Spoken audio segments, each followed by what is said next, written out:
Realize this: nobody thinks about your life more than you do. There is a silence before the turning, a stillness before the moment breaks. But ask yourself, how long have you been sitting in that stillness, hoping someone else would notice the weight you're carrying? How many mornings have you woken up with a fire in your chest and no one to hand you a map? The truth is brutal. Nobody is coming to rescue you. Nobody is losing sleep over your potential, your pain, or the promises you've been too afraid to keep to yourself. And that should burn. It should tear through the illusion that help is on the way, because only when that illusion dies does your true life begin. The Stoics warned us, reliance on external validation is the fastest road to internal ruin. You suffer not because others abandoned you, but because you expected them not to. You thought your effort deserved attention. You thought your silence meant someone would ask if you're okay. But silence isn't cruelty, it's clarity. It reveals exactly where your strength must be built. So here's the question: are you finally ready to stop waiting and start rising? Or are you still hoping someone will hand you what you were born to earn? If that question made something shift inside you, please subscribe. Because this space is built for people ready to take full responsibility for their lives. The Stoic path is narrow, steep, and quiet, but it leads to something unshakable. Also, consider subscribing if you're done performing, done explaining, and ready to become. Most people carry a quiet expectation that someone will eventually notice their struggle. They believe that if they just keep showing up, if they just keep putting in the work, someone, somewhere, will finally say, "I see you." Maybe they won't admit it out loud, but it lingers beneath the surface, hidden in the way they hesitate before taking the next step, as if waiting for applause that never comes. They imagine that consistency will be rewarded with encouragement, that their quiet efforts will be recognized in time. But time passes, and silence remains. No applause, no validation. And slowly, that silence begins to feel like a punishment. That's when disappointment grows, not from the absence of support, but from the presence of expectation. You didn't fail. You expected someone to care as much as you do. That's where the ache lives, not in what's missing, but in what you assumed would arrive. The mind is clever. It builds stories around absence, painting silence as rejection, detachment as disrespect. But what if the truth is simpler and less personal than you imagined? People are not ignoring you out of cruelty. They are consumed by their own survival. They are buried under their own distractions, their own plans, their own pain. They're not overlooking your effort because it doesn't matter. They're not even looking. And that realization, while heavy at first, is the one that sets you free. Because when you stop waiting to be seen, you start seeing yourself. When you stop hoping someone will understand your path, you begin to walk it with certainty. This isn't cynicism, it's clarity. The world is not against you, it's just preoccupied. That's not a tragedy, it's an opportunity. Because once you see it clearly, you're no longer trapped in the illusion that recognition is owed to you. You let go of the mental contract you never signed with anyone, and you begin to move without the weight of imagined audiences. The expectation dissolves, and in its place, something stronger forms. Self-respect. Not the kind that needs to be confirmed from the outside. The kind that stands on its own, even in silence. When Marcus Aurelius wrote, "You have power over your mind, not outside events. Realize this, and you will find strength," he wasn't offering a comforting idea. He was pointing directly at the core of your suffering, the belief that something outside you must shift before you can. But when you accept that others are not responsible for noticing your growth, your pain, or your progress, something settles. There's no more guessing, no more hoping, just forward motion. There's peace in that, even if it's a quiet kind. This clarity isn't cold. It's not detachment for the sake of ego. It's the end of waiting. It's the beginning of authorship. You stop writing the story where someone comes along and lifts you out of the fog. You stop rehearsing the scene where they finally understand. You start writing the version where you get up and build, not because anyone is watching, but because the work still matters. You keep going, not for recognition, but for alignment. You show up because showing up is who you've chosen to become. And yes, it might still hurt sometimes, because we are wired to want connection, to want someone to see what we've carried and how far we've come. But that want doesn't have to become a need. It doesn't have to anchor you in resentment or stagnation. You can want connection while still being whole without it. That's the shift. You don't become bitter when no one notices. You become better at noticing yourself. You become sharper in your discipline, quieter in your intentions, and firmer in your direction. This is not about hardening. It's about refining. You shed the part of you that was quietly waiting to be rescued.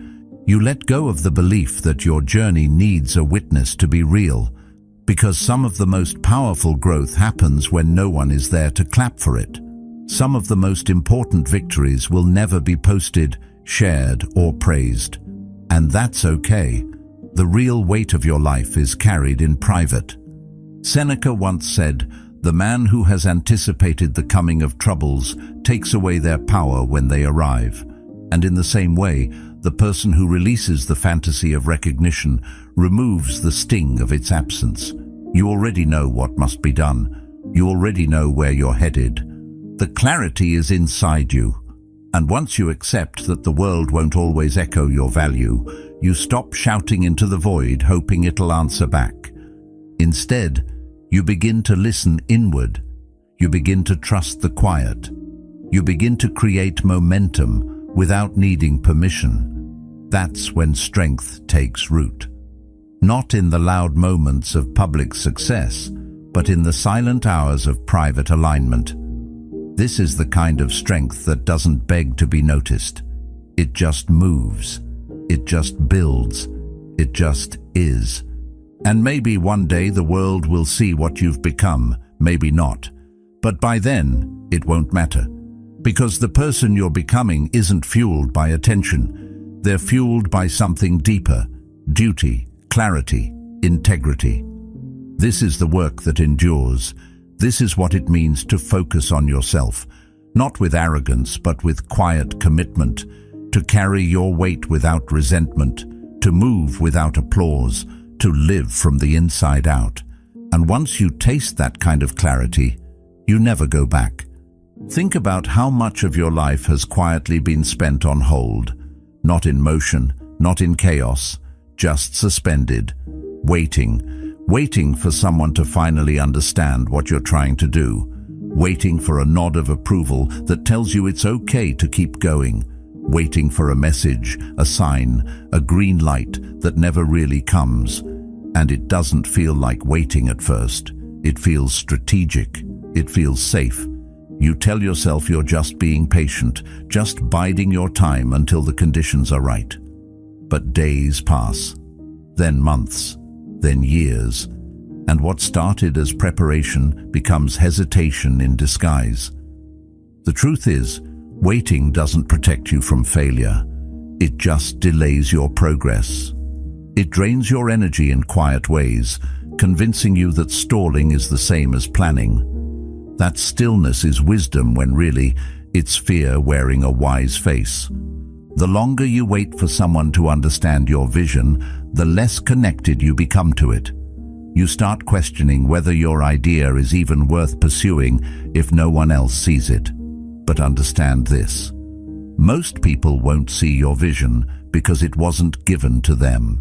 It was given to you. You are the one meant to carry it, shape it, build it. And that job comes with the burden of being misunderstood, at least for a while. The more you depend on being seen to move forward, the more fragile your direction becomes. Because then your path isn't built on clarity, it's built on reaction. built on the hope that someone else will confirm it first. You wait for the right moment because you assume that confidence comes from timing, but it doesn't. Confidence is built by motion, not approval, by doing the thing before you feel ready, by acting in the absence of certainty. That's what makes it real. That's what turns hesitation into strength. You want to know when the right time is? It's the moment you stop asking for one. That's when something shifts. You stop scanning the outside world for signs and start listening inward. You start honoring your own conviction more than the silence around you. That's where focus begins, not in a perfect moment, but in the decision to stop waiting for one. When Carl Jung said, "Your vision will become clear only when you look into your own heart. Who looks outside dreams, who looks inside awakes," he wasn't just speaking in metaphors. He was describing the exact turning point where your power begins. Because as long as your attention is scattered across what others think, say, or approve of, you're not anchored in anything. You're trying to borrow clarity instead of building it. But when you stop reaching outward and turn inward, something becomes steady. The noise fades, the doubt quiets, and your energy finally starts moving in a straight line. That's when real progress begins.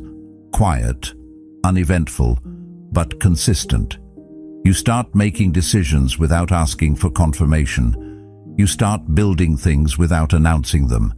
You stop checking in with the world before taking the next step. And suddenly, everything becomes simpler, not easier, but clearer. Because you're not entangled in imagined reactions anymore. You're not designing your life to be validated. You're building it to be lived. The truth is, you've always known what you needed to do. It was never a mystery. The problem was never clarity. The problem was permission. You were waiting for someone to hand you the right moment, like a pass to move forward. But no one's coming with that. Not because they don't care, but because they're waiting for their own. Everyone's locked in their own world, hoping for the same thing.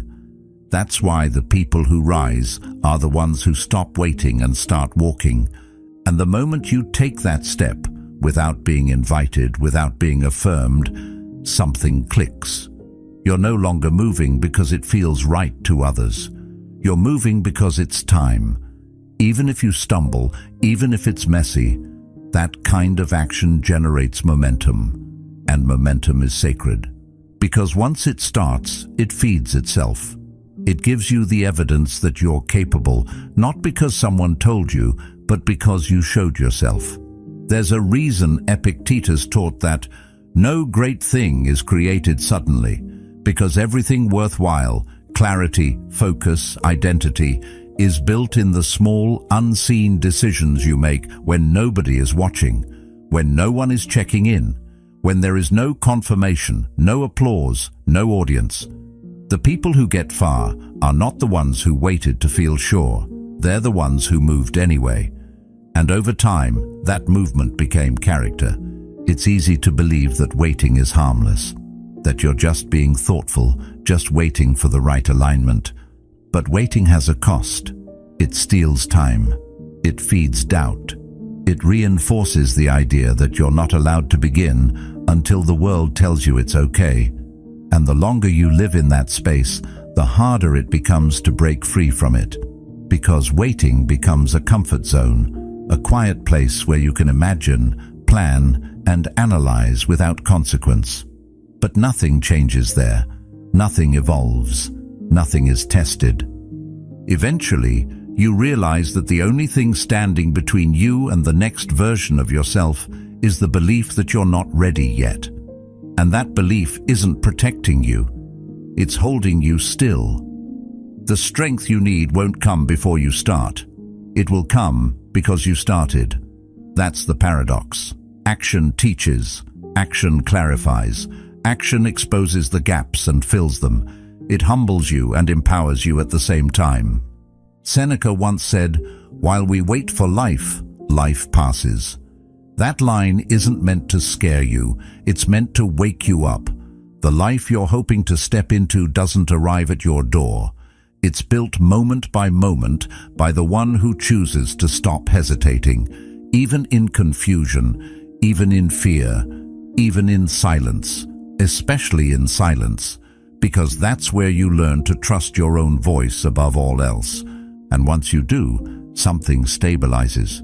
You no longer need constant confirmation. You're not swayed by every opinion or paused by every doubt. You move from something internal now, and that movement begins to carry weight, not just in what you do, but in who you become. You stop checking the world for permission. You stop waiting to be told you're enough. You just begin, quietly, intentionally. And that's where everything changes. When nobody is watching, something uncomfortable begins to happen. You're left alone with your own intentions. There's no one to impress. No scoreboard, no echo of approval. The motivation that once came from being observed disappears, and what's left is bare, just you and the work. That silence can be deafening at first. You might start to wonder if the effort still matters without anyone to witness it. But that's exactly the test. Because when applause disappears, you begin to see the truth. Were you doing it for progress, or were you doing it for praise? When the eyes are gone, so is the performance. What remains is the essence of discipline, not as show, but as structure. It's in those quiet, invisible repetitions that character is forged. Not in the grand gestures, but in the quiet follow-throughs no one talks about. There is a kind of emotional discomfort that settles in when your work no longer generates validation. That unease can be sharp. You're used to small feedback loops, likes, compliments, reactions. When they vanish, you feel exposed, as if the energy you're spending isn't going anywhere. But that discomfort isn't a signal to stop. It's the sign you're in the right place. You've stepped into the space where growth actually begins. Without an audience, the only voice left is your own. And at first, that voice might be uncertain. It may try to justify giving up, but if you sit with it, push through it, something stronger begins to speak. The voice of direction, of resolve. That's where discipline becomes internal. Self-discipline without witnesses is not glamorous. It's rarely talked about because it doesn't entertain anyone. It's not loud. It's not dramatic. It's simply repeated, quietly, daily, with no reward other than the development of personal integrity. You keep the promise you made to yourself, not because anyone is keeping score, but because you respect your own word. That alone transforms you. What once felt like sacrifice starts to feel like alignment. You no longer chase the emotional spike of being seen. You chase the steadiness of being whole. At some point, the discomfort of not being seen turns into peace. You begin to appreciate the stillness that once felt like emptiness. You start to value the solitude that once felt like exile, because you realize that in that space, you are finally free to build without interference. You're no longer performing, you're constructing. Each day becomes a quiet affirmation of who you've chosen to be. You're not asking anyone to notice. You're not hoping someone will say, "I see what you're doing." You've stopped needing that. And that absence of need becomes strength. When you no longer need applause, something else begins to grow. Momentum. Real, steady, self-fueled motion. It's not fast. It's not loud. But it doesn't stop. It doesn't stall when the world goes quiet. It doesn't fall apart when no one claps. That kind of momentum is rare, and it's powerful. Because it's sustainable. It carries you when mood fails, when energy dips, when doubt creeps in. Because it's not built on emotion, it's built on evidence. Evidence that you show up, that you do the work, that you follow through. And that evidence creates something no one can give you: trust in yourself. You begin to feel different. You walk into rooms not needing to prove anything. You engage with the world not from hunger, but from fullness. You don't need to tell people who you are. They feel it. Because there's a calmness that comes with knowing you've kept your promises in the dark, that you've done what needed to be done, not for recognition, but because you said you would. That's not arrogance, it's alignment, it's dignity, and it's earned. There's freedom in that consistency. You start to realize how many people are still trapped in the need to be seen, how many delay their growth because they're waiting for permission, how many abandon their routines the moment recognition fades. And you don't judge them, you just recognize that you're not there anymore. You've stepped out of that cycle. You've stopped asking for motivation. You've stopped checking in with your mood. You just show up. You act because the action is aligned, because the standard is yours and it's fixed. Seneca once wrote, "Nothing, to my way of thinking, is better proof of a well-ordered mind than a man's ability to stop just where he is and pass some time in his own company." What he described isn't just peace, it's power. The ability to sit with your own effort and know it's enough. To sit in the quiet after a disciplined day and not reach for distraction or praise. Just presence, just steadiness. That's the gift of discipline without performance. It teaches you how to live in alignment without needing applause to feel alive. And yes, it's hard. At first, it will feel like no one cares, like your effort is invisible, like your work doesn't matter. But it does, because it's changing you. Every choice, every repetition, every silent decision, it's becoming you. And in time, that will be more valuable than any round of applause ever could be. Because you won't just appear disciplined, you'll be it. Not when people are watching, not when the lights are on, but always. Even in the dark, especially in the dark. There's a moment when you realize that motivation has been lying to you. It made big promises, that one good video, one intense quote, one sharp emotional spike would be enough to carry you through. And maybe it did, for a day, maybe two. But the truth always shows up after the music fades, when the feeling disappears, and you're left with the question, who are you when the mood is gone? Because that's where the real work starts. When the excitement leaves and it's just you and the routine, that's when you discover whether this is something you feel like doing or something you've become. Motivation is fleeting, but identity stays. And the moment you stop needing to feel inspired in order to act is the moment you step into something permanent. Motivation needs a reason. Identity doesn't. It moves because that's who it is now. It wakes up early, not because it's excited every day, but because it made a quiet agreement that it keeps. It shows up in discomfort. It repeats the boring parts. It doesn't flinch when no one notices. Identity isn't a feeling. It's a decision repeated enough times that it turns into instinct. That's what makes it stronger than motivation. That's what makes it reliable. Because feelings change. But principles, when chosen consciously, anchor you. When your effort continues without recognition, without feedback, without an audience, something important happens. It starts to become solid. It's no longer fragile, no longer something that breaks the moment you're tired, or discouraged, or not in the mood.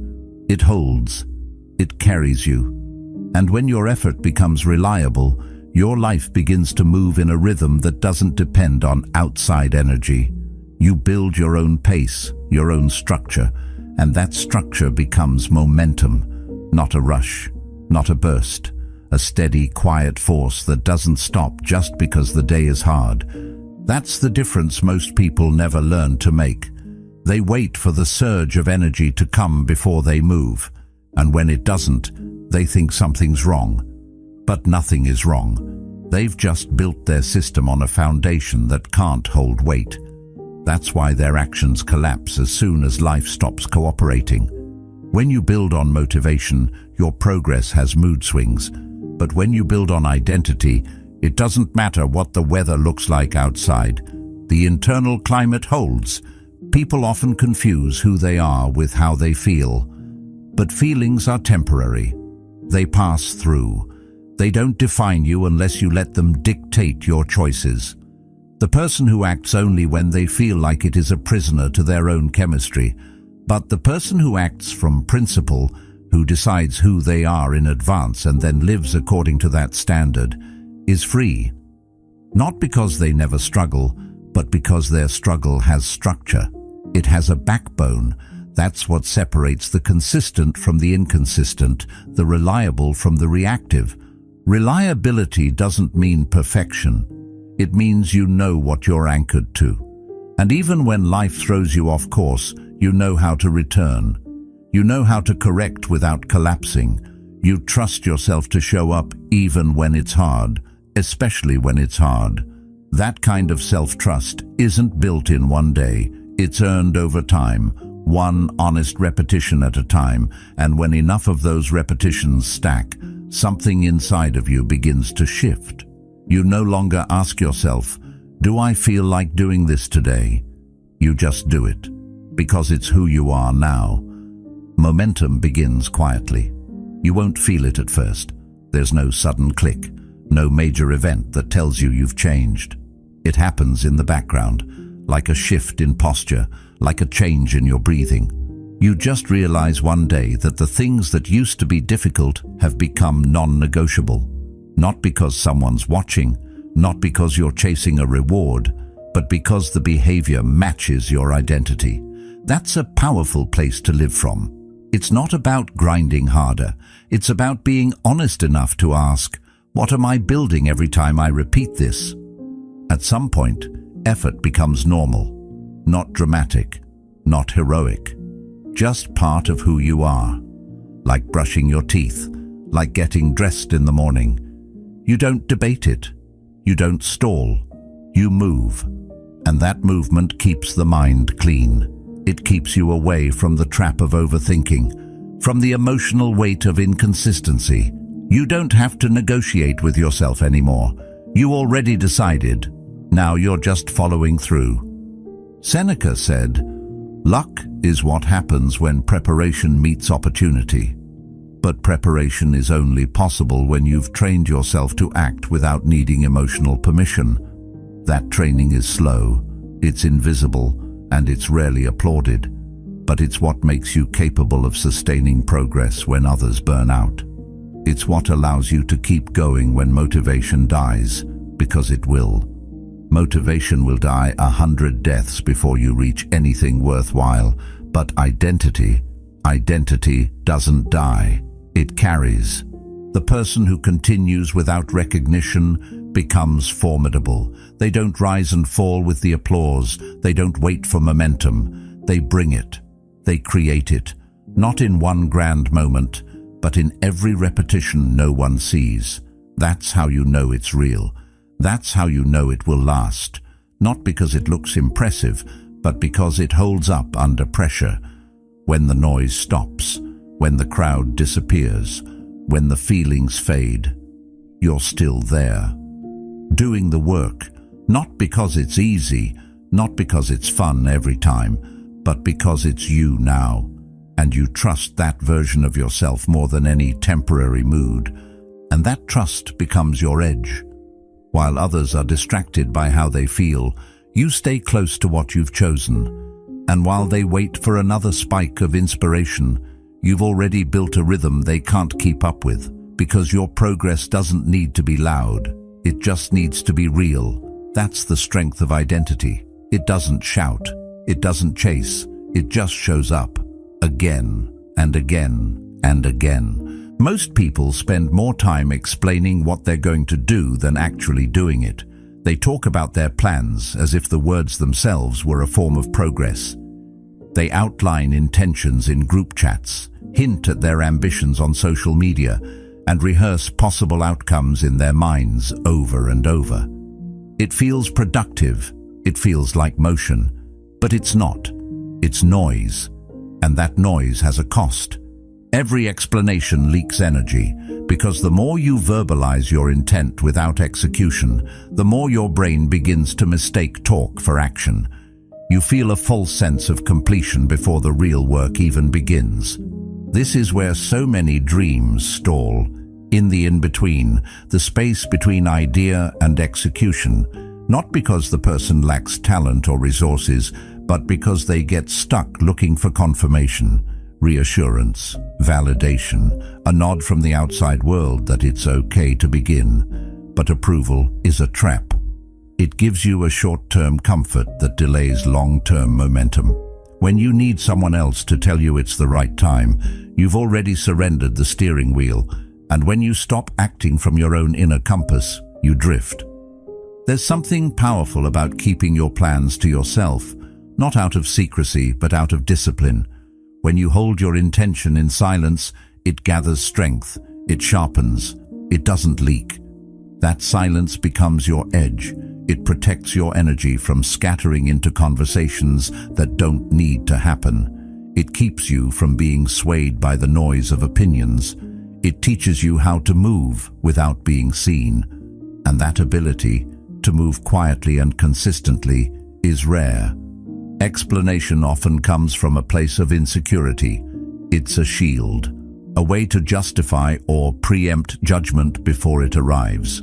We say what we're going to do so that people will expect something from us, and that expectation feels like pressure, but also like permission. But here's the truth. The more you rely on external permission to begin, the less likely you are to finish. Because pressure from others is unstable, it fades. And when it fades, so does your urgency. What you really need is internal clarity. That kind of clarity doesn't need to be said. It moves through action. Epictetus said, "Don't explain your philosophy, embody it." That line is a challenge. It invites you to live with such alignment that your behavior speaks for itself. No need for disclaimers, no need for announcements, just action, repeated action. And the more you repeat without explaining, the more focused your mind becomes. You stop wasting time narrating what you're about to do and instead let the work tell the story. We're conditioned to overshare. We live in a world that celebrates transparency, constant updates, and public journeys. And yes, sometimes that builds connection, but too often it becomes a distraction. A way to get quick hits of attention in exchange for your long-term momentum. You give away the mystery. You dilute the depth of your ambition by letting too many people into the room before you've even built the foundation. There's strength in restraint, and when you learn to hold that boundary, you give yourself room to grow without the pressure of being seen too early. Results are louder than promises. They always have been. You don't need to hype yourself when your actions build something real. In fact, the quieter your path, the more powerful your arrival, because no one saw it coming. And more importantly, you didn't waste energy trying to convince anyone along the way. You kept it, you channeled it, and that energy, undiluted, becomes focus. A kind of focus that doesn't get rattled by opinions or slowed down by doubts.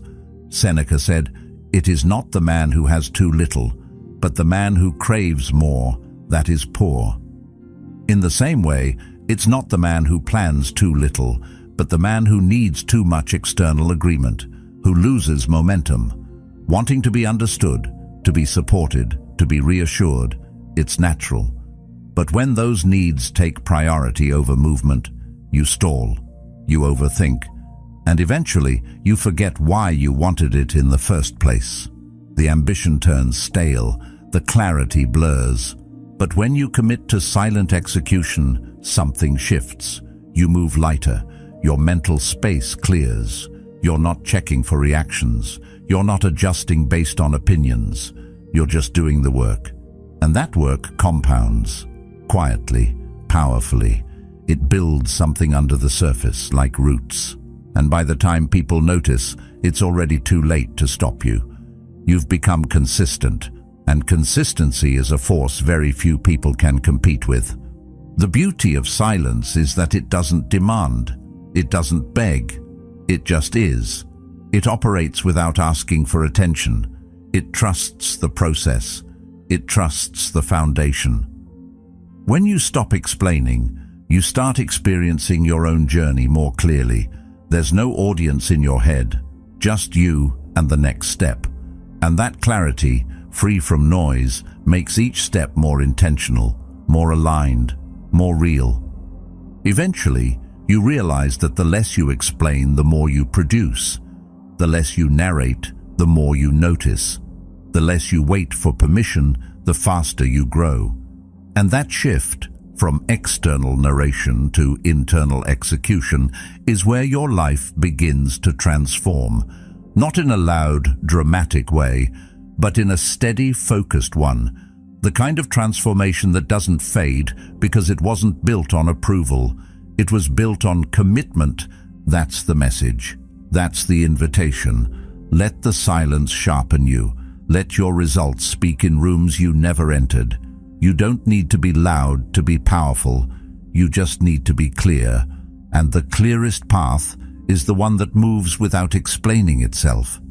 This is where everything starts to narrow, not in a way that limits you, but in a way that refines you. Focus begins as a choice, but it evolves into a way of life. At some point, you stop spreading your energy across every little notification, every argument, every headline screaming for your reaction. You start to pull it back, not out of arrogance, not because you think you're too good for the noise, but because you've seen the cost of your own scattered attention. You've lived the consequences of giving your energy to things that drain you instead of build you, and the deeper you reflect, the clearer it becomes. Attention is not just time, it's life force. Every scroll, every needless conversation, every impulse click, it all takes something from you. Not just seconds, but presence. Not just moments, but momentum. And at first, you don't notice the loss. It's subtle, like a leak in a pipe behind the wall, but over time, it adds up. And when your mind feels stretched thin, when everything feels urgent and nothing feels meaningful, it's usually because your focus has been hijacked. You've handed over the reins. You've become available to too much. But that changes when you stop seeking stimulation and start seeking substance, when you begin filtering the world through the lens of what truly matters to you. And in that filtering, something powerful happens. You realize you don't need to engage with everything that asks for your attention. In fact, most of it is noise. Loud, persistent, and meaningless. The kind of noise that fills your head but starves your soul. And when you start to tune it out, your mind starts to breathe again. And once you understand the value of your attention, you become selective. You don't argue with everyone who misunderstands you. You don't chase every trend. You don't try to keep up with everything. You let people be wrong about you. You let the world move at its chaotic pace while you move with calm intention. That's not detachment. It's discipline. It's knowing that not every fire needs your water. Not every battle deserves your sword.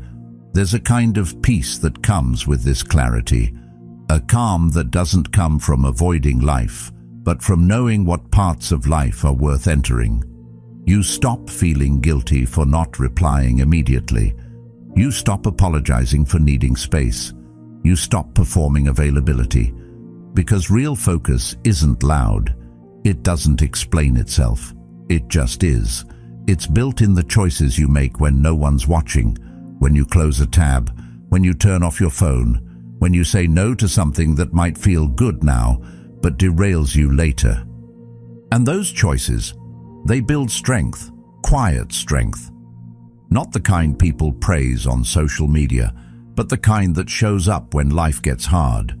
The kind that doesn't panic. The kind that knows where it stands. That's what focus does. It roots you.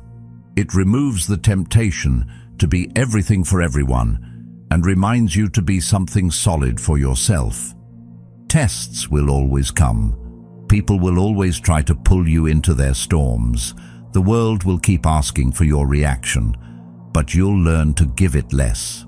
Not because you're cold, but because you're focused. because you've seen how far you've come when you stopped trying to manage everything and started managing yourself. And that self-management, that inner clarity, that's where real power begins. Epictetus taught, "We cannot choose our external circumstances, but we can always choose how we respond to them." And that response, when grounded in focus, becomes steady. It becomes thoughtful. You stop living in a state of constant urgency. You don't rush. You move with purpose. You don't panic. You respond with calm. You don't react to everything because you've realized that not everything is worthy of you. This doesn't mean becoming rigid. It means becoming anchored. It means you've trained yourself to stay with what matters, even when distractions dance all around you. It means you know how to say, "Not now," without guilt. It means you've built a kind of internal silence that the world can't easily disturb. That silence, that focus, it's your shield, it's your clarity, it's your edge. Aristotle once said, "The energy of the mind is the essence of life, so where that energy flows, your life follows. And if your attention is scattered, your life feels scattered. If your attention is sharp, your life sharpens." That's not just philosophy, it's practice. Daily, intentional practice.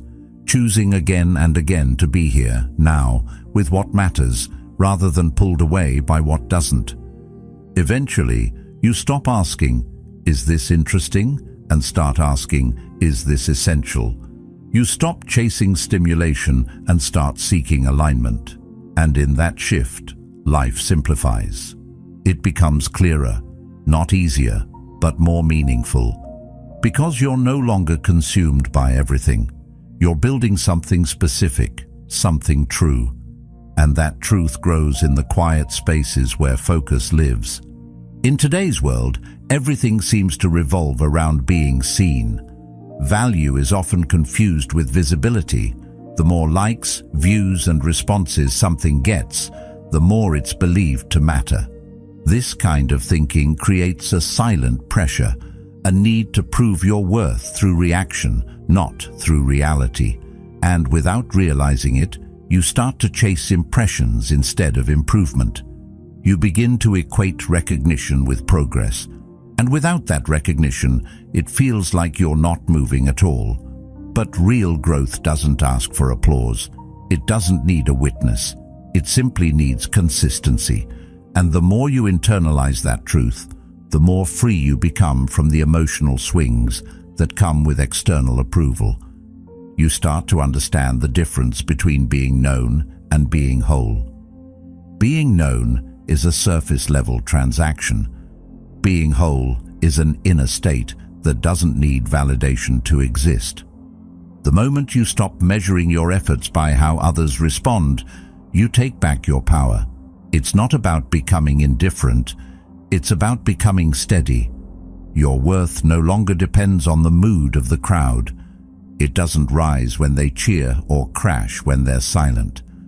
That kind of inner stability is rare and powerful. It allows you to keep building even when no one's watching, even when the numbers are low, even when it feels like no one understands what you're trying to do.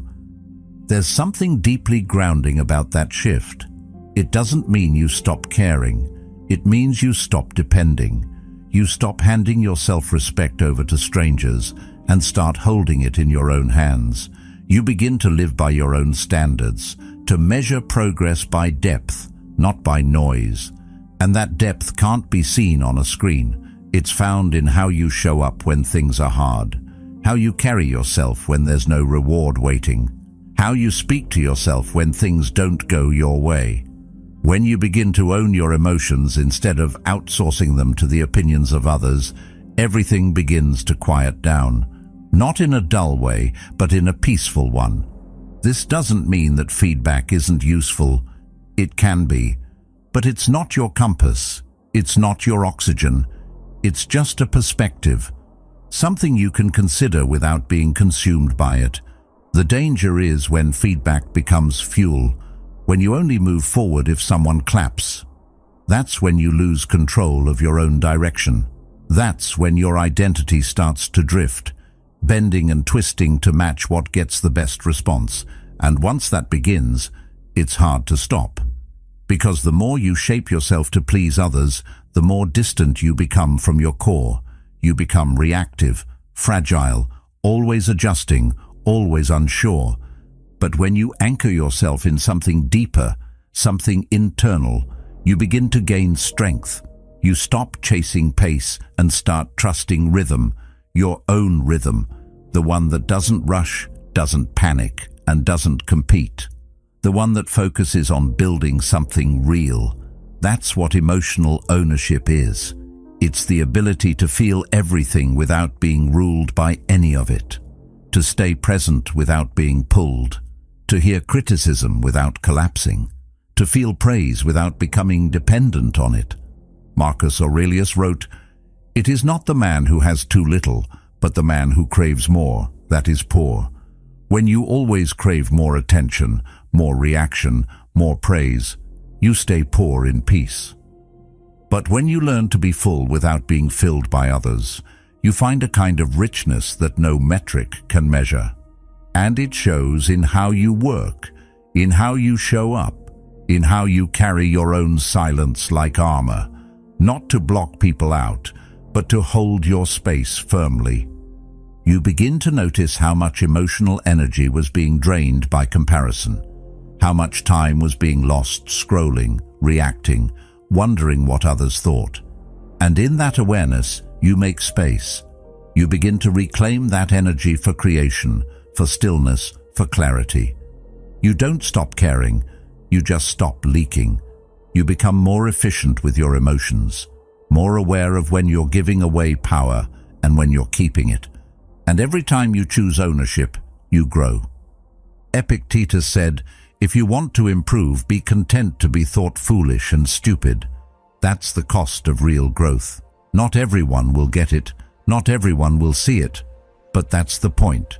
You're not here to convince everyone. You're here to become someone. And that journey is more internal than external. The rewards are often invisible at first. Confidence that no one sees, boundaries that no one understands, strength that doesn't need to flex. But over time they become the very things that shape your life in a direction that no applause ever could. There's a quiet power in being misunderstood and still choosing to stay your course. There's strength in not reacting, in not defending yourself against every opinion, in letting go of the need to be seen as right or good or successful. That silence is not weakness, it's wisdom.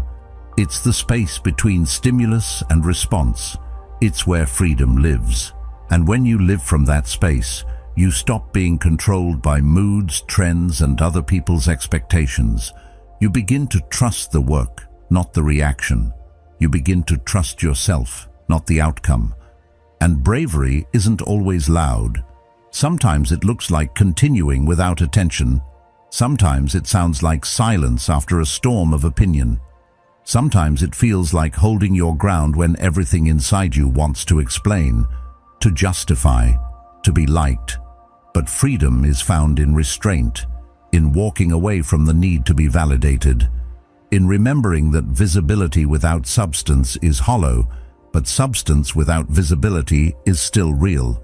So you keep going, not because you're being watched, but because you've decided that your path matters, that your growth is worth more than their reaction, that your peace is not up for negotiation. And with every quiet decision to keep building, you separate yourself from the noise. You stop being a performer and start becoming a presence. One that doesn't fade when the spotlight does, one that endures, because it was never built for display, it was built for truth. Most of the time, the thing holding you back isn't the task in front of you. It's not the complexity of the project or the amount of time it's going to take. It's the emotional weight wrapped around it. That invisible tension. The hesitation that whispers you're not ready. The self-doubt that tells you someone else could do it better. The quiet craving for someone to tell you it's okay to move forward. These are the real blocks. not the work itself, but the feelings underneath it. And when you start to notice that, something shifts. You stop treating setbacks as proof that you're not good enough and start seeing them for what they are: emotional reactions, not immovable walls. There's a moment when you finally understand that hesitation doesn't mean stop. It just means discomfort. And discomfort isn't a warning. It's a signal that you're leaving the familiar. The brain doesn't resist the work. It resists the unknown. It resists the vulnerability of doing something that might not be perfect, of stepping forward without applause, without a guarantee. But once you stop needing to feel fully confident before acting, the game changes. You don't wait for motivation. You don't stall for clarity. You act in spite of the noise. And that's when the most powerful kind of progress begins. The kind that doesn't announce itself loudly, but builds quietly behind the scenes. Carl Jung said, "Until you make the unconscious conscious, it will direct your life, and you will call it fate."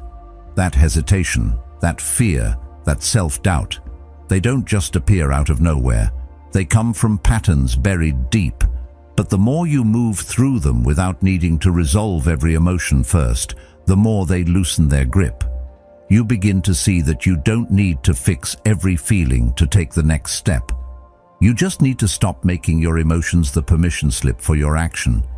And the more you do that, the more consistent you become. Not because you feel better, but because you stopped waiting to feel perfect. There's a quiet kind of power that comes with consistency. Not the glamorous kind that gets noticed right away, but the durable kind. The kind that survives bad days, low moods, slow weeks. Because it's not built on emotional highs. It's built on commitment. A decision you made once that you now keep making. And the more you keep making it, the less dramatic the process becomes. You're not riding the roller coaster anymore. You're walking the path, one step at a time. No rush, no panic, just steady repetition. And over time, that repetition becomes rhythm. That rhythm becomes momentum. And that momentum becomes identity. That's how you build something that lasts, not in bursts of intensity, but in waves of repetition, even when it's boring, especially when it's boring, because that's where most people stop. That's where they doubt themselves. They confuse boredom with failure. But boredom is just silence, and silence is where depth grows. If you can keep going when it's no longer exciting, you separate yourself from most. You prove to yourself that you're not doing it for dopamine, you're doing it because it matters. And that's when results start to compound, not loudly, but inevitably. The emotional challenge always comes first. The task becomes hard when your mindset resists it. But if you remove the emotional need for reassurance, the task shrinks. It becomes just another thing to do, not a test of your worth, not a referendum on your potential, just a task, one that you're capable of doing, whether or not it feels perfect, whether or not it gets recognized, whether or not you're fully in the mood. That shift is everything. It gives you control, it gives you movement. Progress doesn't have to be fast to be real. It doesn't need to be loud to be powerful. The strongest progress often hides in plain sight. It looks like showing up again, doing the thing again, making a small adjustment, not a dramatic pivot. Saying no to one more distraction, saying yes to one more rep. Choosing consistency over novelty, choosing process over emotion. And the more you choose those things, the less resistance you feel. Not because the resistance disappears, but because you stop negotiating with it. You stop giving it the microphone. Aristotle once wrote, "We are what we repeatedly do." Excellence, then, is not an act but a habit. That repetition isn't glamorous. It's not made for display, but it works. Every quiet step you take adds weight to your momentum, and over time that weight turns into gravity. Your effort starts to pull things toward you. Results, confidence, clarity. not because you forced them, but because you made space for them through consistency. That's the power of emotional discipline. It transforms chaos into order. It turns potential into progress. It allows you to work through the noise without being swallowed by it. Eventually, you realize you don't need to wait for the fear to disappear. You just need to keep moving while it's there. You don't need to feel confident to do something valuable. You don't need to be affirmed to create something meaningful. When you remove the emotional charge from your setbacks, they lose their ability to slow you down. They become part of the process, not a pause button. And the more you treat them that way, the less intimidating they become.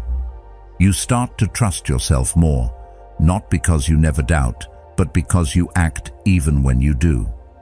Epictetus said, "First say to yourself what you would be, and then do what you have to do." That's the simplicity we often forget. Say it, then do it, not explain it. Not wait for the right time, not wait for someone to nod in approval. Just do it, and then do it again. Consistency is not about being in the mood. It's about being in alignment with your goals, with your values, with your identity. And the more often you align those things, the less space there is for hesitation. So much of life is built on quiet repetition. Not massive breakthroughs, but subtle, steady reinforcement. Doing the small things that build big strength. That strength doesn't announce itself. It reveals itself. In how you respond to a rough morning, in how you keep going after being overlooked, in how you rebuild your rhythm after a setback. And that strength compounds, slowly, silently, powerfully. That's how real growth happens. Not in the spotlight, but in the shadows, where no one is watching, where you keep showing up, just because you said you would. At some point, you stop looking outward for the signal to move. You stop waiting for someone to cheer you on, to approve your plan, or to give you a reason to start. You begin to understand that no one else can give you permission to live your own life. That moment, quiet and almost invisible to the world, marks a shift, because now you're the one steering. Focusing on yourself doesn't mean turning cold or becoming self-centered. It means accepting that your direction is your duty. No one else can carry that weight for you. And once that truth lands, it starts to reshape how you move through the world. When you take that kind of ownership, the excuses fall away. Not because you've suddenly become flawless, but because blaming others no longer feels useful. You begin to notice how often energy is wasted on trying to explain setbacks, trying to justify inaction, or waiting for circumstances to become ideal. But maturity isn't found in the perfect conditions. It's found in the decision to act despite them. You become the one who steps in when things drift off course, not because it's easy, but because no one else will do it for you. That's not pressure, that's power. It's easy to take action when everything feels aligned, when you're motivated, when there's a clear reward, when others are watching. But that's not where strength is built. Strength is built in the moments when no one is paying attention, when the spark is gone and the only thing left is your own standard. You get up and do the work because you said you would. You reflect, adjust, and recommit, not to impress anyone, but to stay true to the person you're becoming. It's subtle. There's no loud celebration, just a quiet, steady force growing inside of you, the kind that doesn't need validation. And then there's the part no one talks about, the fading of enthusiasm. At the start of any journey, there's excitement, a rush. You feel unstoppable, but it never lasts. The motivation fades. The routine sets in, and suddenly it feels like a grind. This is the point where most people drift. They confuse boredom with misalignment. They think the fading excitement means they've chosen wrong, but really it's just the next stage. Growth isn't always thrilling, it's often repetitive. But that repetition, done with intention, is what transforms you. You become consistent, not because you're always inspired, but because you've learned how to move without it. Maturity is choosing growth when staying the same would be easier. It's not a single decision, but a pattern of decisions. It's knowing that setbacks will come, and meeting them not with panic, but with presence. You've seen it before, you know how it feels, but you also know how to respond. That's the difference. It's the subtle strength of someone who doesn't need life to be perfect to keep evolving. You don't need ideal circumstances, you need clarity. And clarity comes from within, from your values, your priorities, your chosen direction. Wisdom, like maturity, is intentional. It's earned by paying attention, by noticing where you hesitate, where you react, where you avoid, and then gently confronting those patterns, not all at once, but piece by piece. You don't need to be flawless to be in control, you just need to be honest. Honest enough to see when you're drifting, and committed enough to steer yourself back, so you stop outsourcing the responsibility for your life. You stop blaming your past, your environment, or your circumstances, not because they don't matter, but because they're not in control anymore. You are, and when that realization becomes a habit, everything changes. Not because life gets easier, but because you become stronger, more steady, more focused, more you. And the world might not notice right away. That's okay, because this path isn't about being seen. It's about being aligned. You're not here to prove something, you're here to build something, quietly, steadily, on your own terms. That's what focus really means. That's what maturity really looks like. In the silence, without anyone watching, excuses lose their power. There's no applause to chase, no one to impress, and no one waiting for you to slip up. It's just you. And that truth, no audience to perform for, suddenly puts you in the driver's seat of your own life. No one's judging your effort. No one's questioning your pace. It's just the work, the day, and your commitment to showing up no matter what. In those moments, the need to explain yourself falls away. You stop looking for external validation and you start looking inward. That's when everything changes. Because now, it's not about whether someone else thinks you're doing enough. It's about your own standards. Standards aren't affected by how many people are watching. They're not swayed by applause or the quiet hum of approval. Standards are internal. They're the rules you live by when no one else is around to enforce them. And when you stop waiting for someone else to hold you accountable, you find the true power of self-governance. Because motivation is fleeting. It's a spark that burns brightly and fades quickly. But standards, they're a fire that keeps burning, steady and enduring. The difference is subtle but powerful. Motivation is a push from the outside. It comes from the desire for approval, the need for validation, the hope that someone will notice. But standards come from within. They're set by you, and only you. You've probably experienced it before, those days when motivation feels like it's nowhere to be found, when the energy just isn't there. But the work doesn't stop because you don't feel like it, and it doesn't stop because no one's applauding. The work continues because you've decided that it matters to you. You've set a standard for yourself, and now it's your job to meet it, regardless of how you feel. This is where growth really happens, when the external noise fades away, and what you do is driven by your internal compass, not the reactions of others. As Carl Jung wisely said, the privilege of a lifetime is to become who you truly are. And who you truly are isn't shaped by the reactions of others. It's shaped by the quiet, consistent decisions you make when no one is watching. It's shaped by the standards you set for yourself and by the relentless commitment to meeting those standards, no matter how mundane or challenging the task may be. Your identity isn't defined by applause. It's defined by consistency. The real strength, the real growth, comes when you no longer need an audience to keep moving forward. The beauty of having no one to impress is that the only person you're working for is yourself. You stop looking outward for confirmation that you're on the right path. Instead, you begin to rely on your internal sense of purpose and direction. It's no longer about making sure others see your progress. It's about knowing that you're doing the right thing, regardless of whether anyone else acknowledges it. And that's where the real power lies, because now your growth is not dependent on anyone else's approval. It's rooted in your own standards.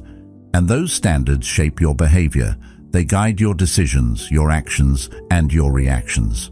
When you know what you stand for, when you're clear on your values, everything else falls into place. You don't need to be constantly motivated because you have a solid foundation. You know what's expected of you, and you meet that expectation day in and day out. This is where true discipline is born, not from the desire to be recognized, but from the internal commitment to live by your own standards. And that discipline, over time, becomes second nature. It doesn't feel like a struggle. It becomes your way of living. Seneca put it perfectly when he said, "No man is free who is not master of himself." When you stop waiting for others to judge you, when you stop relying on their reactions to guide your behavior, you become your own master. You set your own course. And that's when you truly begin to control your life. Not in the sense of controlling everything around you, but in the sense of controlling how you respond to what happens. You stop being a passive participant in your own story. You become the author. And the more you live by your standards, the less you're affected by what's going on around you. The opinions of others become irrelevant. The need to explain yourself becomes unnecessary. You act because it's right, not because it's approved. You'll notice something powerful as you keep living this way. The more you focus on your own standards, the more stable you become. Your mood doesn't rise and fall with outside feedback. You don't get swept up by praise or crushed by criticism. You remain anchored, centered, and clear on what you need to do. You begin to trust yourself, and trust is what makes consistency possible. When you trust that your standards will guide you, you stop second-guessing yourself. You stop hesitating. You stop wasting energy on doubts and fears. Instead, you use that energy to take action, to move forward, and to keep improving. This isn't a passive process. It's an active daily commitment to showing up for yourself, regardless of the circumstances. It's about recognizing that the only opinion that matters is your own. The world doesn't need to see you working to know that you're progressing. Your progress is visible in the way you show up, in the way you handle challenges, and in the way you keep moving forward, even when the world seems silent. And over time, you begin to see the results of that consistency. You stop waiting for others to validate your worth. You stop depending on external motivation, and in its place, you find a deeper, more sustainable drive, one that comes from within. Your standards become the foundation upon which you build everything, and because they are yours, they are unshakable.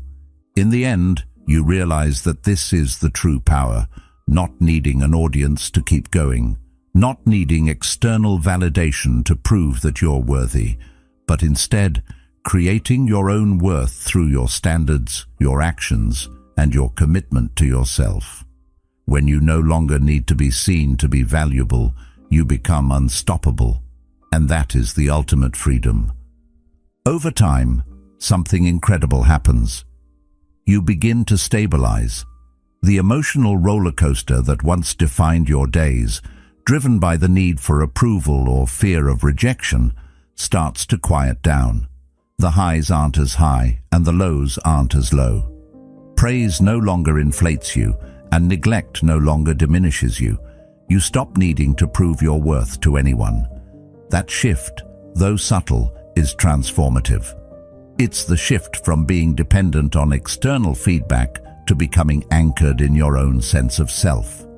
It's a deep, almost imperceptible evolution that happens when you stop measuring your value by how others perceive you.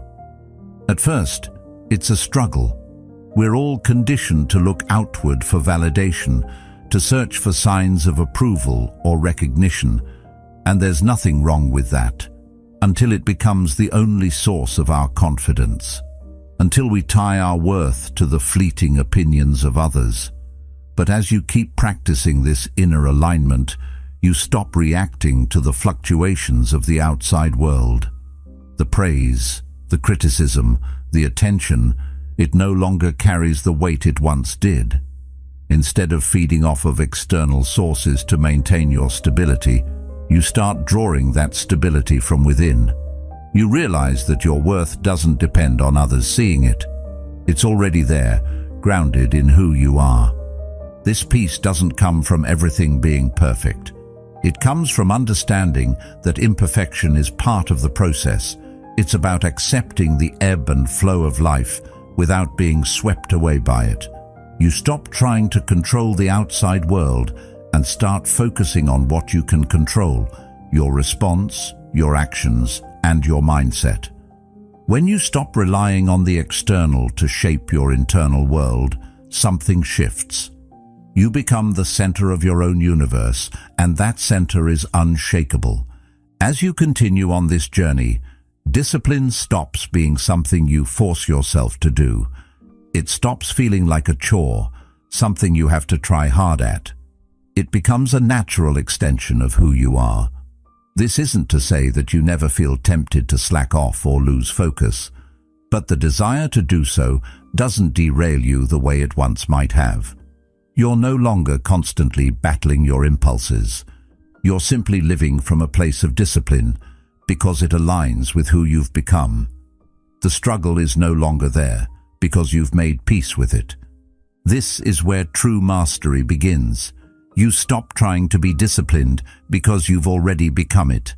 Discipline no longer feels like something you're forcing yourself to do. It's just how you live. It's the quiet foundation of your day, woven into every action, every decision. You don't have to think about it constantly.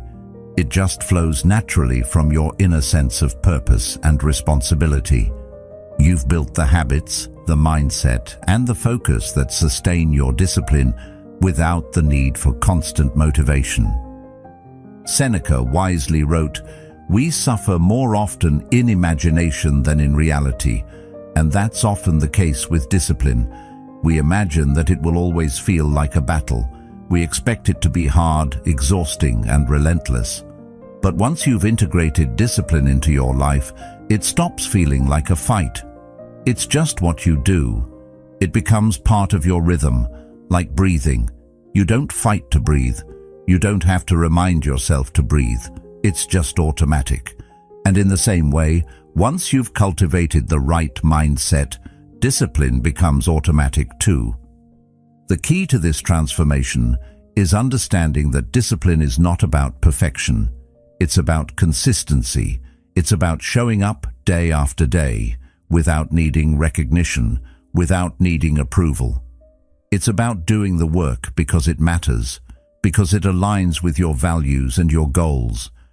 And when you do this consistently, it becomes effortless. Not in the sense that it's always easy, but in the sense that it becomes second nature. This shift can be profound because it frees you from the emotional dependency that often comes with external validation. You stop seeking approval because you no longer need it. You stop measuring your progress by others' reactions. You measure it by your own growth, by how far you've come from where you started. And that's incredibly powerful because it's based entirely on your own standards, not on the whims of others. This is not a call to ignore the world around you, but to stop letting it dictate your self-worth. You still engage with others. You still seek connection, but you no longer depend on them to validate your existence. You no longer need their applause to know you're on the right path. Your validation comes from within, and that inner validation is far more solid and reliable than anything external could ever be. You stop reacting to the noise and start living from your own internal compass. As you continue on this journey, the shifts become more subtle but more significant. You become less reactive, more present. You stop getting swept away by your emotions or by what others think. You learn to observe your thoughts and feelings without letting them control you. This is where the real power lies, in the ability to remain steady, to stay grounded, no matter what happens around you. This is where maturity begins. It's the moment when you realize that your sense of self doesn't have to be dependent on anyone else's approval. You are enough, just as you are. And that's when your true strength begins to show. Internal stability changes everything. It's not something you announce to the world. In fact, it often goes unnoticed. The transformation begins subtly, in the way you move through your day, in how you approach life's challenges. You stop reacting to every bump in the road. You no longer need to tell everyone about every step you're taking. The way you speak becomes more intentional, more purposeful. You don't waste words. You don't feel the need to explain yourself, to justify your actions. Instead, your words carry weight because they're chosen carefully. Your actions become your message. There's no need for dramatic gestures or elaborate explanations. You simply do what needs to be done, with quiet confidence. The world may not notice right away, but in that silence, you are building something far more powerful than any applause could offer. This shift is profound, and it comes from within. It's the result of no longer needing to seek validation, no longer waiting for someone else to affirm your choices. Instead of constantly looking outside of yourself for approval, you become the source of your own confidence. You stop over-explaining your thoughts or motives. You stop waiting for someone to understand your vision. Instead, you quietly get to work, moving in the direction you've set for yourself. There's a peace that comes with this, a strength in knowing you don't have to prove anything. At first, it may feel uncomfortable. We're all conditioned to seek some form of recognition for our efforts. It feels good to hear someone say, "Well done," or "You're on the right track." But over time, you realize that these external affirmations are fleeting. They don't sustain you. They don't help you in those moments when things get difficult, when the path ahead feels unclear. That's why relying on internal stability is so crucial. It's the only thing that lasts. It's the only thing that can keep you grounded when external circumstances shift. And it's this internal strength that allows you to move through life with a quiet kind of power. Doing the work without expecting anything in return, adjusting without getting lost in failure, and acting without needing to announce your every step. You start to notice the difference in how you interact with others. You no longer feel the need to explain every decision, every move you make. Instead, you let your actions speak for themselves. The more you build this internal foundation, the more your focus shifts. It's no longer about convincing others, about seeking their approval. It's about doing what's necessary, staying true to your own path, and letting the results show for themselves. And while others may not notice immediately, that's actually the beauty of it. You're not doing this for them. You're doing it for you. It's a quiet confidence, a steady resolve that doesn't need to be broadcast to the world. You adjust without drama, without creating a spectacle. Failure no longer feels like a crisis. It becomes just another part of the process. Instead of letting it shake your confidence, you learn from it, adjust, and keep moving forward. This is the kind of internal stability that doesn't crumble when things get tough. It's the kind that becomes unshakable over time. And once you have it, once you stop reacting to every setback and start adjusting quietly, your life begins to move in a new direction. a direction that is yours to define. When you become this steady force, people notice, but not in the way you might expect. They don't see the struggle, the doubts, or the internal conflicts you've worked through. They see the results, the quiet, unrelenting forward motion. They see you as someone who is not easily swayed by external opinions, who doesn't need validation to continue doing the work. And the truth is, that's exactly the kind of person you become. One whose actions speak louder than any words, whose integrity is evident even in the silence. You've reached a point where your own sense of self is not up for debate. This is the beauty of internal stability. It makes everything else feel lighter. You no longer have to fight for every inch of progress. You no longer need to explain every decision. You simply trust that your choices are aligned with who you are, and you move forward. There's an effortless quality to this that is rooted in discipline, not effort. It's the kind of discipline that doesn't require reminding. It just is. It's a part of you, woven into the fabric of your life, guiding you through the highs and lows without being knocked off course. At the heart of all this is the understanding that your worth doesn't come from outside. It doesn't come from the applause or the recognition of others. It comes from knowing who you are, from staying true to your values, and from living in alignment with your purpose. This is the real power, not the power that comes from being seen or heard, but the power that comes from being grounded in who you truly are. And when you live from that place, everything else becomes secondary. You stop trying to impress anyone because you've already impressed yourself with your own commitment to your growth. You stop looking for external validation because you've already found the only validation that matters, your own self-respect. So, as you continue to build this internal strength, remember that it's not about the big dramatic moments. It's about the quiet consistency. It's about the way you move through life, unshaken by the distractions of the world. It's about doing the work, making the adjustments, and staying steady, even when no one is watching. This is where real growth happens, not in the spotlight, but in the silent hours when you're alone with your thoughts, your decisions, and your discipline.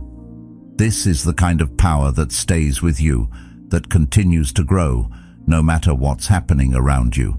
And this is the kind of power that no one can take away. When nobody cares, comparison loses its grip on you. You stop measuring your progress against the success or failures of others. You stop feeling like you're falling behind because someone else seems to be moving faster or achieving more. The timelines of others no longer define your sense of urgency or accomplishment. Instead, you turn inward. The only reference point that matters is your own alignment. When you align with your values, your goals, and your purpose, everything else becomes background noise. The distractions of other people's achievements fade, and what you're left with is a quiet, steady focus on the path you've chosen. It's liberating, isn't it? To stop racing against the clock of someone else's life and start running your own race, on your own terms. This is where real growth happens, when you take yourself out of the equation of competition and instead place yourself in the equation of self-actualization. You begin to ask yourself, am I being true to who I am? Am I moving in the direction that aligns with my inner values? Or am I chasing something that's not even mine to begin with? This internal shift changes everything. No longer do you measure your worth by how others see you or what they've accomplished. You start to see that your worth comes from something far deeper, something that has nothing to do with external validation. Carl Jung put it this way: the privilege of a lifetime is to become who you truly are. And that's exactly what happens when you stop comparing yourself to others. You start to become who you truly are. You shed the layers of influence that the world has piled on you, telling you who you should be, what you should achieve, and when you should get there. When you stop worrying about how you measure up to someone else's timeline, you create the space to truly listen to yourself, to your intuition, and to the rhythm of your own life. And in that space, you realize that the only timeline that matters is the one you create for yourself. When you're no longer concerned with where others are on their journey, you gain clarity about where you're going. The fog of comparison lifts, and decisions become simpler. You start to realize that what once seemed like huge obstacles are actually just part of the process. You stop hesitating because you understand that hesitation comes from trying to measure up to an external standard. But when you focus on alignment, hesitation fades. You know what you need to do. You know where you need to go. The path becomes clear because it's yours. This shift doesn't happen overnight, but it does happen. With every step you take in the direction of alignment, the noise around you grows quieter. At first, it may feel uncomfortable. After all, we've been taught to look outside ourselves for validation, for approval, for direction. But when you shift that focus inward, something powerful happens. You begin to trust yourself more. You begin to trust your judgment, your intuition, and your ability to handle whatever comes your way. And that trust becomes the foundation for all your decisions. Your direction sharpens like a laser.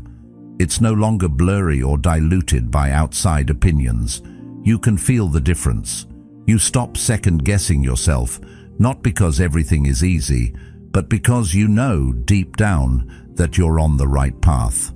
Your decisions are no longer clouded by fear of failure or the need to impress anyone. You begin to make choices that are aligned with your deeper truth, and each decision builds upon the last.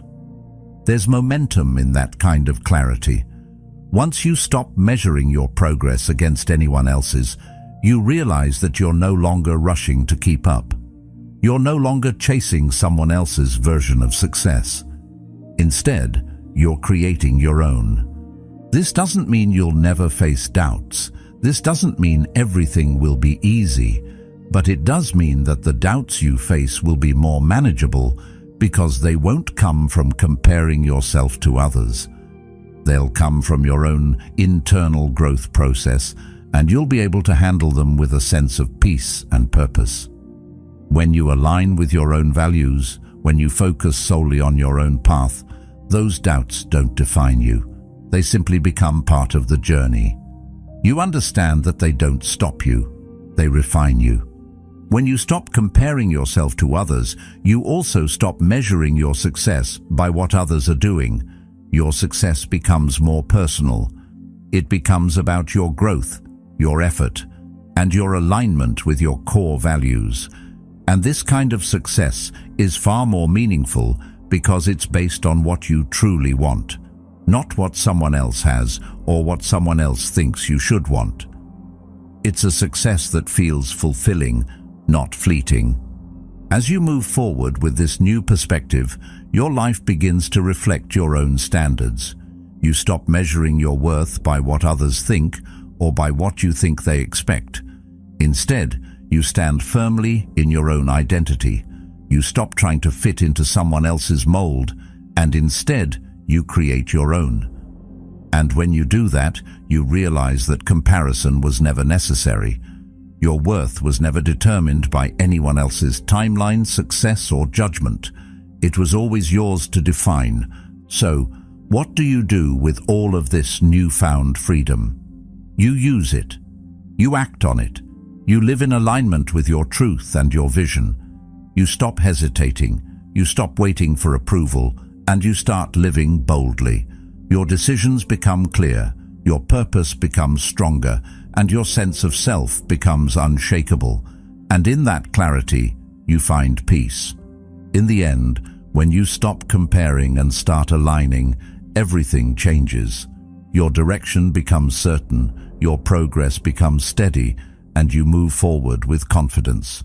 And that, my friend, is the true power of living on your own timeline. When nobody cares about your race, you realize you've been running the right one all along. pressure begins to feel different. At first, it feels like a threat, something to fear, something that could break you. But over time, when you shift your perspective, that pressure transforms. It doesn't feel like something you're running from anymore. It becomes a part of the process. It becomes like resistance training for the mind, something that strengthens you rather than overwhelms you. It's no longer something that weighs you down. Instead, it's something that builds you up. Each challenge, each setback, each pressure-filled moment becomes an opportunity to grow stronger, more resilient, and more grounded. This shift doesn't happen overnight. At first, you'll still feel the temptation to view pressure as something that needs to be avoided. But as you continue to embrace it, to face it head-on instead of shying away, you start to realize something profound. Pressure isn't your enemy, it's your teacher. It's the thing that shapes your character, refines your strength, and tests your resolve.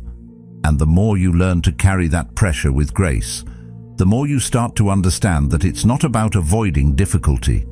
It's about learning how to endure it, how to push through it without breaking. Carl Jung said, "The greater the obstacle, the more glory in overcoming it." This is the essence of that transformation. The greater the pressure, the greater the potential for growth.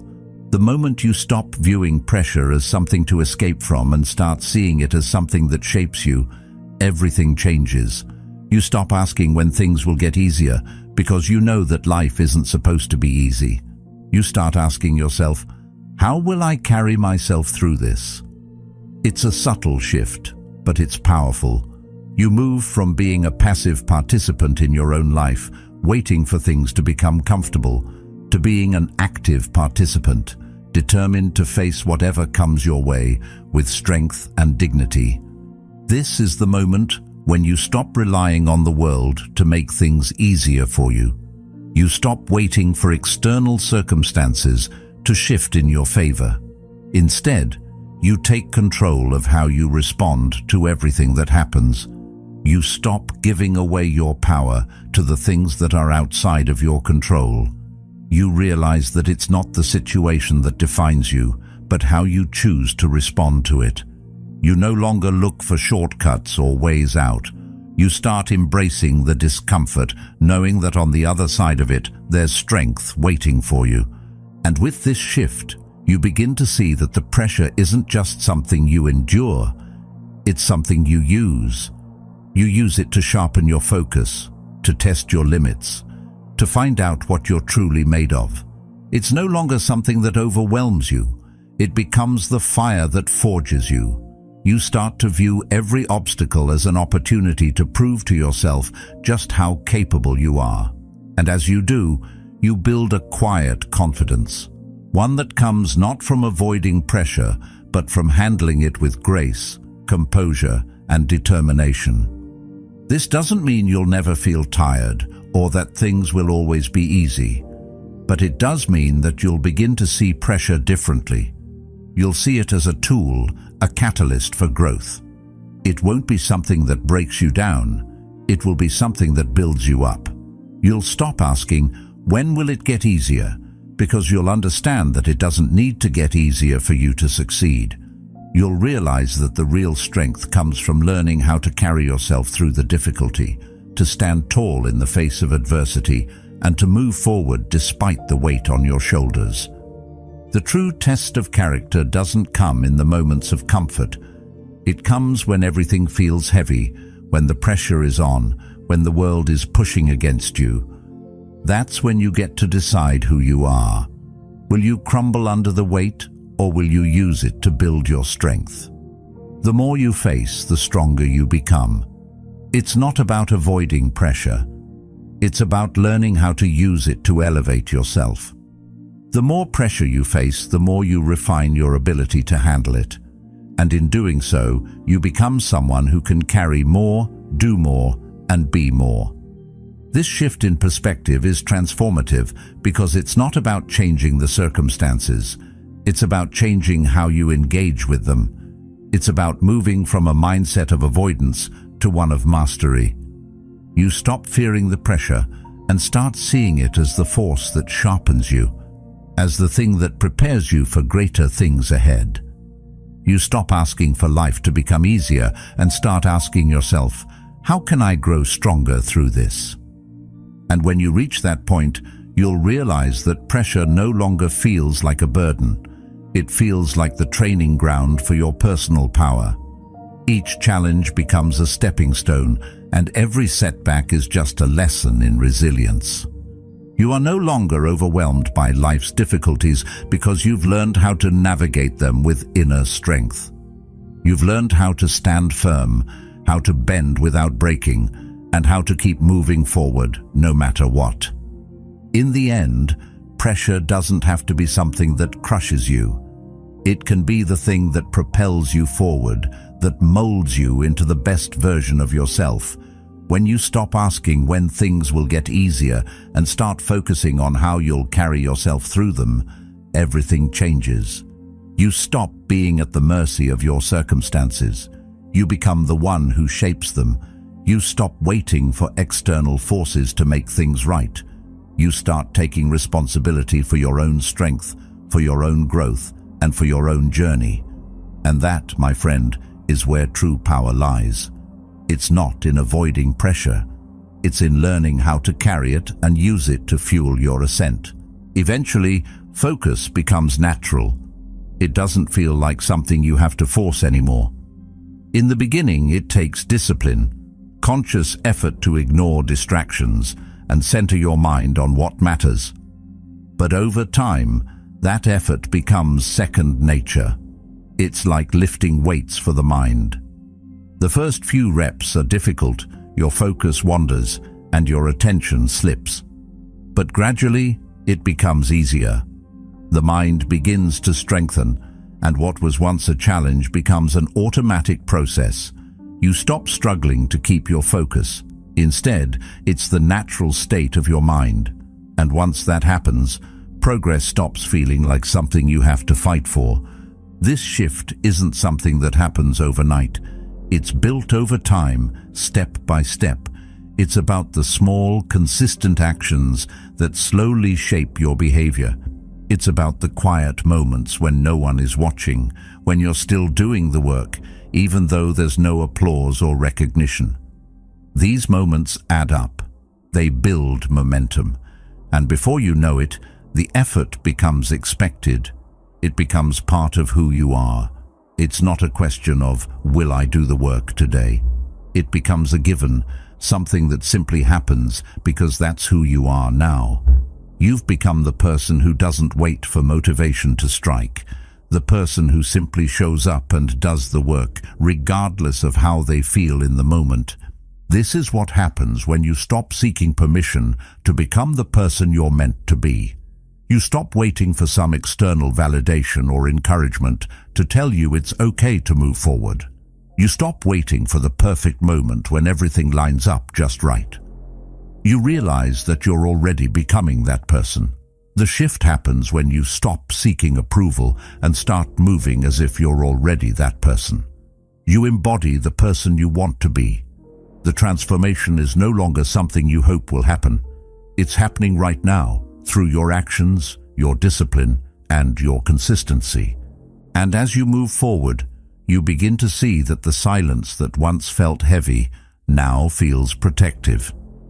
In the beginning, when you were starting this journey, the silence of not having anyone watching or cheering you on might have felt isolating, even uncomfortable. You might have wondered if it was worth it, if anyone would notice or care about the work you were putting in. But as you continue, the silence becomes something entirely different. It becomes a space where you can focus on the work itself, where you can create without external distractions or the need for approval. That silence, once uncomfortable, now feels like a shield, protecting your work, protecting your direction, and keeping you aligned with your goals. It's in this silence that you find your clarity. It's in this space where you're able to fine-tune your craft, sharpen your focus, and align every action with your greater purpose. Without the noise of external expectations, you begin to trust yourself more.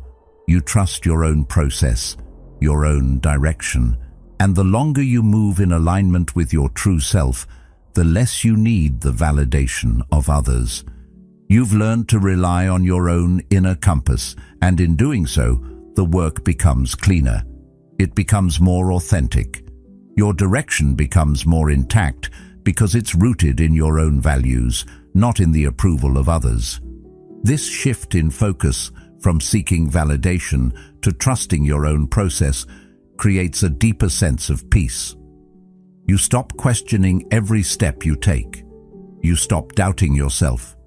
Instead, you move forward with purpose, with a quiet confidence that doesn't need to be announced. The silence that once seemed daunting becomes the space where your work can thrive, where your ideas can flourish without being tainted by outside opinions. It's in this quiet, uninterrupted space that your best work is created. And as you continue to embrace this solitude, the work becomes more and more effortless. It's no longer something you struggle to do. It becomes part of who you are. The truth is, once you stop waiting for permission to be who you're becoming, you realize that the power was always in your hands. You are not waiting for a sign, a person, or a moment to validate your worth or your potential. You've already begun the process of becoming who you were meant to be. The work you're doing now is shaping your future self. And with each step you take, that future self becomes more real, more tangible. You stop doubting whether you can do it because you're already doing it. You stop wondering if you're good enough because you're proving to yourself every day that you are. This quiet confidence becomes the foundation of your success. And as you continue on this path, you begin to realize something else. Your growth, your progress, and your success are not dependent on anyone else. They're not contingent on whether others recognize or applaud your efforts. They're based on your own commitment, your own discipline, and your own ability to keep moving forward, even when no one is watching. You don't need others to tell you that you're on the right track. You can feel it within yourself. You know that you're aligned with your purpose, and that's all that matters. The more you embrace this internal confidence, the more you'll realize that you don't need to seek validation from others to feel fulfilled. You are the one who determines your worth, and you are the one who defines your success. This is where true power lies. Not in the applause of others, not in the recognition or validation you receive, but in the quiet strength that comes from knowing who you are and trusting your process. When you stop seeking permission to become who you're becoming, you unlock the freedom to live authentically, to create without limits, and to pursue your goals without hesitation. The silence, once a source of discomfort, becomes the space in which you can grow, evolve, and succeed. And in this space, you are free. You are free to become the person you were always meant to be. And that, my friend, is where the real journey begins. As you move forward, remember this: the power to shape your future is in your hands. No one else is coming to define your path. You are the architect of your own life. So stop waiting for permission. Stop seeking validation. Embrace the silence, trust your process, and keep moving forward with purpose. Thank you for being a part of Stoic Journal. If you're ready to dive even deeper into mastering your mind and finding true peace within, check out one of the suggested videos on the screen.